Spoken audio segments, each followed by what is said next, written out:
Welcome back to Hayes Tech ROM Reviews, everybody. We are back with another review of a custom ROM, this one being AOSIP. It's been a while, about a week. I'm going to try to do a couple ROM reviews a week if I can.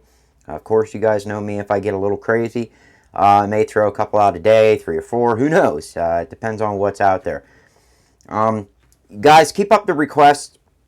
And just so you guys know, the requests that you're putting in, there was one for Carbon and a couple others. I have definitely seen them. I am looking into them. Carbon for me had an issue. I kind of want to wait until they get that issue straightened out. As soon as they do, I will get a review out of that for you guys because as you guys know, if you've followed any of my videos, back when Carbon was released in, I think it was Lollipop, I was running it, and I love Carbon. Carbon's one of those ROMs I really, really like. Anyways, we're going to go ahead and get into this, guys. This is AOSIP. It is for the Nexus 6. Again, I didn't receive my microphone for my Nexus 6P yet. As soon as I do, I'm going to start doing some reviews for that. But you guys can expect the ROM running for the Nexus 6P to be pretty much identical to this one. So as a representative of the Nexus 6P, the Nexus 6 is a good representative. All except for the fingerprint scanner. That's going to be something you guys are not going to get in this review, but it is going to be on the Nexus 6P, and as far as I can tell, that is about the only difference that I can tell, is the fingerprint scanner. This is an official build, guys, 711 Android. This is the Nexus 6. It does have the December security patch, although I'm pretty sure they're going to be pushing out something here before too long with the January security patches in it. If I'm not mistaken, I think Google is going to release that today, if I'm not mistaken.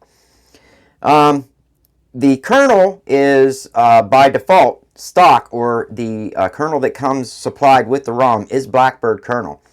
So if you guys want to download Kernel Auditor Mod from XDA, I highly recommend that one. You will be able to tweak the kernel to your heart's content. I have been doing a lot of testing of other kernels. I'm going to try to get them out to you because I know you guys like to see other things. So I do want to do some reviews on some kernels for you too. I'm just going to kind of throw them right in with the ROM reviews. Oh, and I was running SE Linux Enforcing, and with it running Enforcing, I was still able to put this theme on. I didn't have to put it in permissive for it in order for Substratum to actually work. So good job on that. We're going to go ahead and go into the custom settings right now, which is called the Owl's Nest. First up is going to be the status bar settings. You have your battery status. You guys can pick what kind of battery icon you want. Your battery percentage, do you want it to show or not? And then they do have the color your battery for charging. Now mine is at 100%, so it's not going to show the color. Actually, I think I can unplug that. I think I'm going to leave that plugged in. Yeah. Because I don't want you, again, I don't want some people new to the video, to my reviews, watching this and saying, man, does your battery suck? I could see it draining, you know. Again, I am video recording. It's requiring a lot of resources from the battery, and it's going to drain faster than normal. So that's why I have it charging. You do have the charging symbol. You can put that up there if you guys want. I actually have mine to flash. If I change it to Tide, it's just a little kind of like a squiggly line. I'm going to go back and go with the flash. If we swipe to the right, it's going to bring up carrier label. You guys can put whatever you want. I actually have AOSIP. Slide to the right again. It's going to bring your clock settings up. This is going to be your right, left, center. Whether you want your AM, PM, date, seconds, all of that, it is here. Again, I really wish they would allow us to color it. There are only 1 or 2 themes on the market right now that color, and I don't even think they color the clock. It would be awesome if they could do that. I realize Nougat is not allowing for a lot of customizations. I get it. I know I'm hitting a wall on some custom ROMs I'm working on. So I do know it does. Nougat sucks for customizing. Swipe to the right. Going to bring up the icons. These are your, of course, your status bar icons. This is going to be where you can pick and choose what you want to actually show on the status bar. These are your settings. I'll let you guys look at them real quick. It does give you the AOS IP logo. Awesome job. Again, I really wish they would allow us to color that. I think that would be cool. I know I used to always run with a purple. I just, it would be nice. I hate white in status bar. Although, it's black right now, but that's the theme I'm running. I will go over that. Network trafficking. If you guys want to see the data coming in, going out, this is going to be where you set it up at. Basically, you press whether you want it incoming, outgoing, or both, or none at all. Right now, I'm going to go ahead and hit disable. I'm going to clear my status bar out a little bit. Next up is going to be the ticker, which is going to show the old status bars. Oh, the old status bar style. Okay, I get it. That's going to be where you turn that on at. Let's see, the custom or the quick settings panel's up next. Now, this is going to be where you set up your drop down, your quick settings right there. Again, guys, they give you the capability of going all the way up to 7 rows if you want to do that. And what that's going to do is that's going to give you 7 rows across. But remember what I told you, after you hit 5, your 6th one's going to be right underneath your buttons, your nav bars, your nav bar buttons. So you're going to lose at least one of them with the home button, and then 7th's going to be completely gone. You're going to lose it completely. You're not going to be able to use it. Even if you swipe to the right, it's not going to be there. So just letting you guys know that.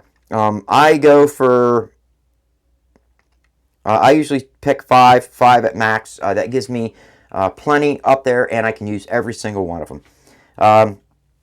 They do give the animation. You can go with flip, rotate, or no animation. You have your duration. I want to go fast, and then of course your linear. I always run it linear. You can go with the accelerated, decelerate, bounce, all that. It's there. You guys can do with it what you want.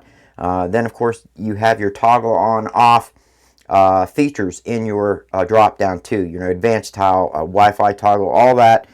This is going to be where you can turn that on or off at. We're going to swipe to the right. It's going to bring up the status bar expanded.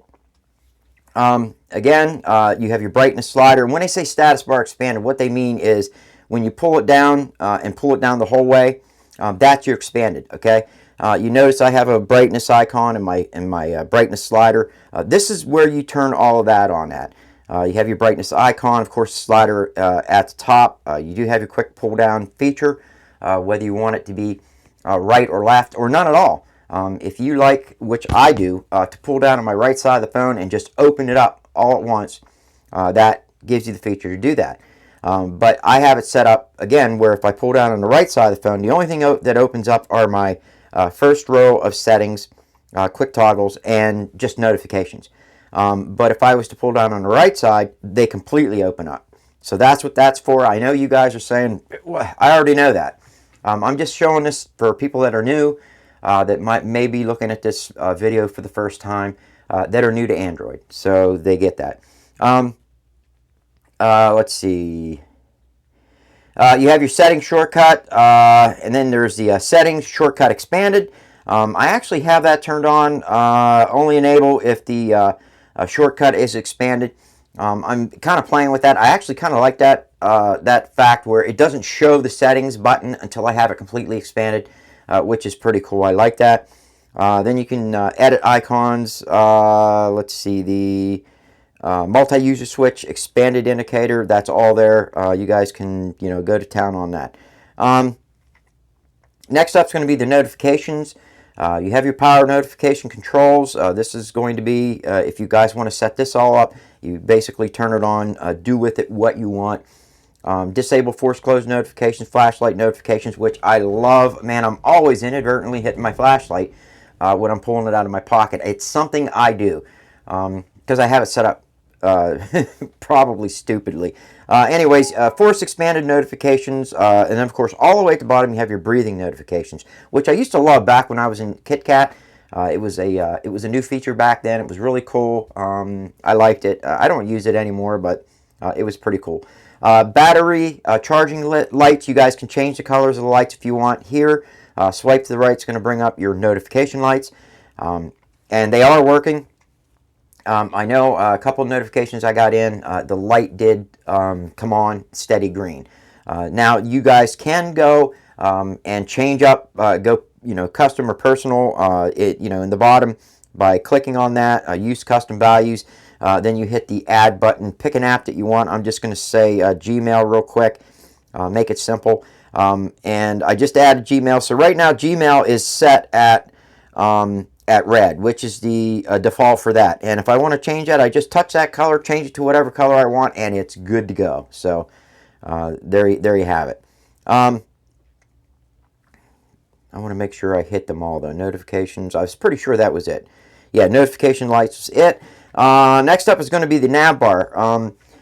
You can enable the nav bar, then you have your dynamic nav bar, which is basically it changes the color according to whatever theme you're running, apps that you're going to show, changes the background color and all that. Again, I like that feature. I am going to run with that. Then under interface, we have the navigation mode, which is Smart Bar Fling.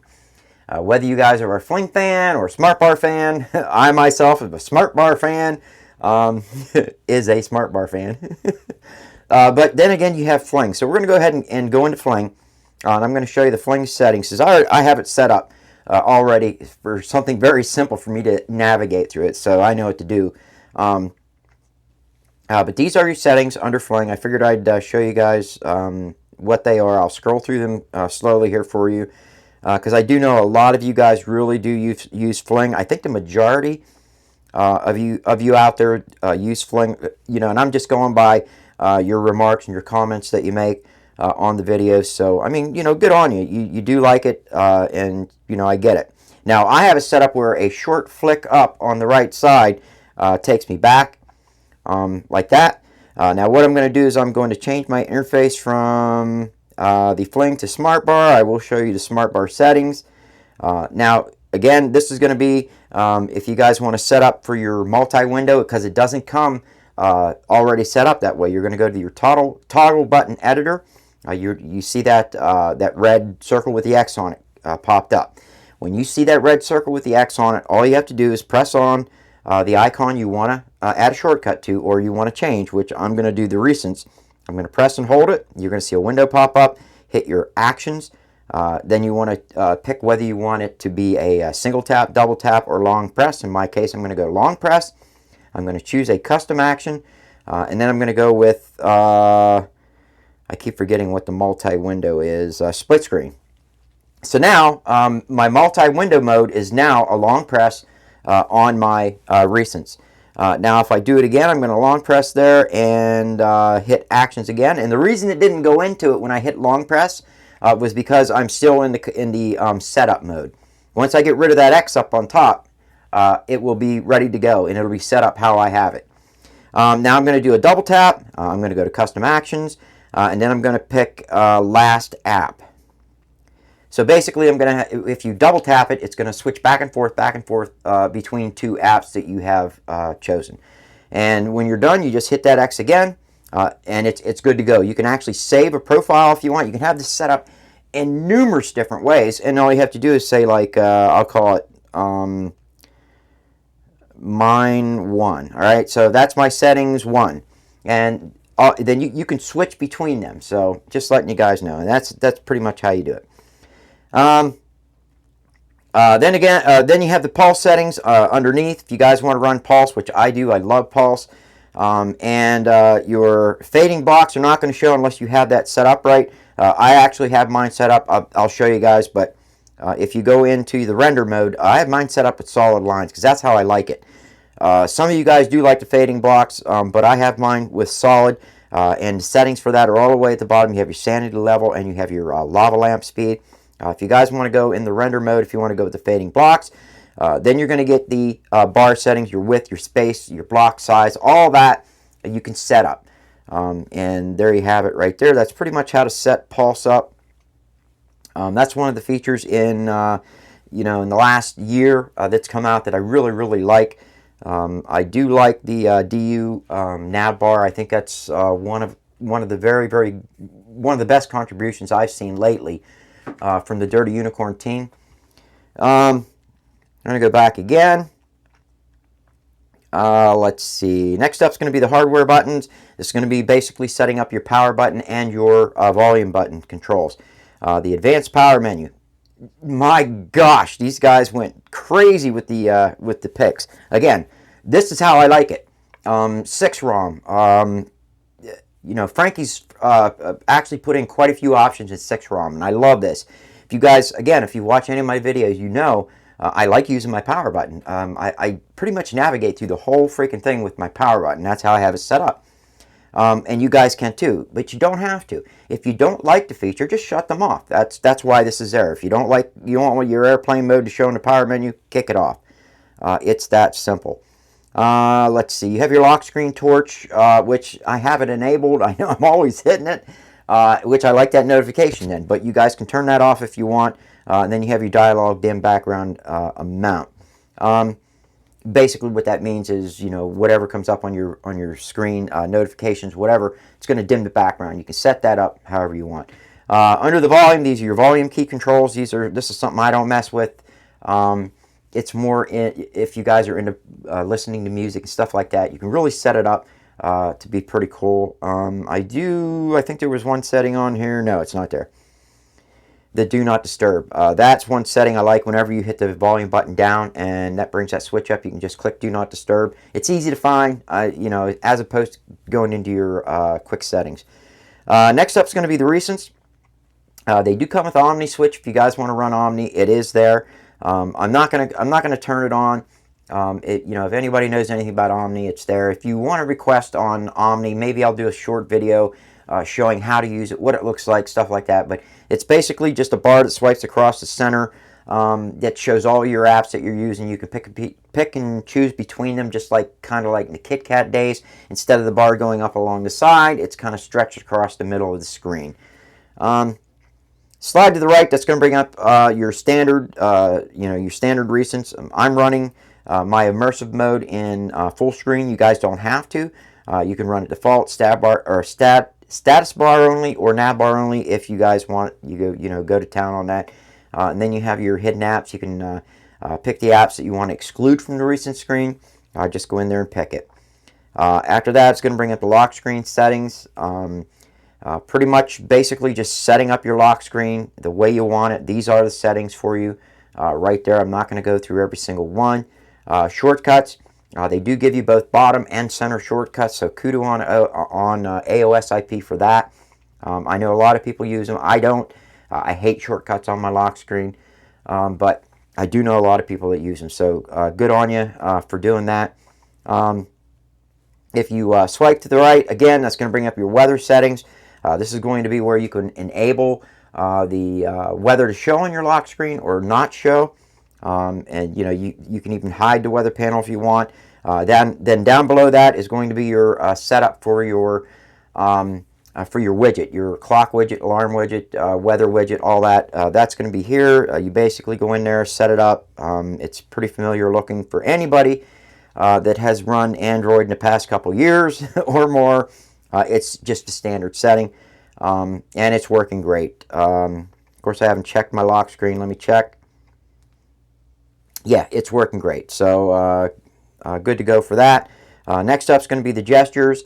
You have your brightness control by swiping across the status bar. If you want to use that, double tap to sleep on the status bar, and then double tap to sleep anywhere on the lock screen. Those are your gestures. And last but not least is going to be the advanced settings. System animations. If you guys are into your system animations, this is going to be where you go for that. The only one I use on here is the power menu animation. Let me see if I can find it even. Which is right there, power menu animation. I go with the rotation. I really like it. If I hit my power menu once, I'll show you what I mean. See how it rotates and comes up? I think it's cool. That's the one I like to use. You guys can use whatever you want, or none at all if you don't want the animations to show. Then, of course, you have your list view animation. It's set to default for me. You guys can go with whatever you want on that. They do give you a few options. Slide to the right is going to bring up the system settings. It's going to be your custom AOSP summary text in the settings application if you want it to show or not. Then you have your media scanner, scrolling cache, your power up volume behavior. whether you want to start your power plus, holding the power button plus volume up, holding the power button plus volume down. This is how you can set that up, whether you want it to be like screen record or screenshot or whatever. That's how you set that up. They do have the screenshot delay under that. And then, of course, you can have your toast icon display the app info, which I like that. It shows a little icon of the app along with the toast. The icon, like say the pop-up is from Gmail. It's going to show the icon, the Gmail icon. I like that. And then all the way at the bottom, you do have your wake lock blocker. If you guys want to mess with that, please make a backup before you do. You can really screw up your phone if you don't know what you're doing. That's pretty much it for the custom setting, the Owl's Nest. Underneath that, you have your Substratum. Quickly, I'm going to show you guys the theme that I'm using in Substratum today. You guys know me. I like to showcase new themes that I come across that I think is cool. I don't particularly care for this theme too much, but I know a lot of you out there like lighter themes, more stock looking, with just some custom enhancement to it. And right now I'm running, the theme is called Galaxy Evolution. It is a paid theme, but for the stock look type themes, I kind of like it. It does have a lot of features that show more than the stock Android look. And with the way theming is lately, with Google locking everything down so hard, with every update and every newer rendition of Android, they are just making it harder and harder on the developers. I can tell you guys right now, I think that Nougat is going to be the last ROM or the last evolution of Android. I think that we're going to have full-blown custom ROMs. That's just my opinion. I hope I'm wrong. But I mean, look at all the Nougat ROMs out now. They all look alike. The custom ROMs, they're pretty much alike. The features are a little different because they either add them or don't. But there's no real. I don't know. I guess maybe I'm just talking out my butt. Boot animation. This is your boot animation. They come with the Samsung animation. If you want that full-blown Samsung effect, you can pick that. Fonts, Samsung Sans. It comes with if you want to run that. And then sound pack, again, they have the S7 sound pack. If you guys want to run with the S7 sound pack, you can choose that. And again, under wallpapers, it comes with what's shown on the F7 as default, which is that pink, kind of thing. If you guys want to run that, hey, more power to you. But that's the theme. I think the theme's pretty cool for a stock-like theme. Substratum's working great. Just to let you guys know, I'm having no issues with it whatsoever. This is the theme. It's pretty cool. I do want to go over quickly. I know I'm keeping you guys quite a bit here. Oh, it does come with SuperSU pre-installed. I didn't have to flash anything for that, so just so you know that. I'll go over to display, my normal settings that I normally go over. Not much here. Pretty much stock Android, or what we're used to normally seeing on all the other custom ROMs. Under sound, that's pretty much, again, you're going to get your basic customizations or just standard Android. From what I can tell, these are your other sounds. As you guys can see with the theme I'm running, the switches are all kind of different and the whole 9 yards there. Under sound, did I hit that advanced option? Advanced options, yeah, okay. Under advanced options, you can get rid of the, I would definitely want to get rid of the heads up. Camera shutter sound, safe volume sound, all of that. That's going to be under your advanced options. One cool thing about this ROM, it does come with your app ops. So if you guys are into that, there you go. Go into your app ops. You can change that around however you like. Next up that I'm going to show is going to be security. So you guys can see what's under the security settings. I don't see anything different under here. It's pretty much all the same. Make sure if you're new to Android, get that unknown sources turned on. And then last but not least is going to be the developer options. And what I found cool under developer options is they have a restart system UI underneath here, which I think is pretty cool right there. A lot of ROMs don't have that, and I have been in instances where I really needed that and just didn't have it. So kudos to them for that. I'm going to scroll down quickly to the animations. It comes set default by 1 or a little over 1, and I really do not like the way the animations are set up on this. They have that slider. It's hard to get. What I want is 0.5. You know how hard it is to get 0.5? Even if I try to slide it, it's yeah, see? I wish they would go to the standard one where you could just pick, the presets, 0.75, 0.5, 0.25, 0, that would be cool. Anyways, guys, that's pretty much it. That's AOS IP. If you like the review, make sure you give it a thumbs up. I do want to thank all of my subscribers. Try to enjoy the 2017, and Happy New Year's to all you guys out there. And I will see you on the next one.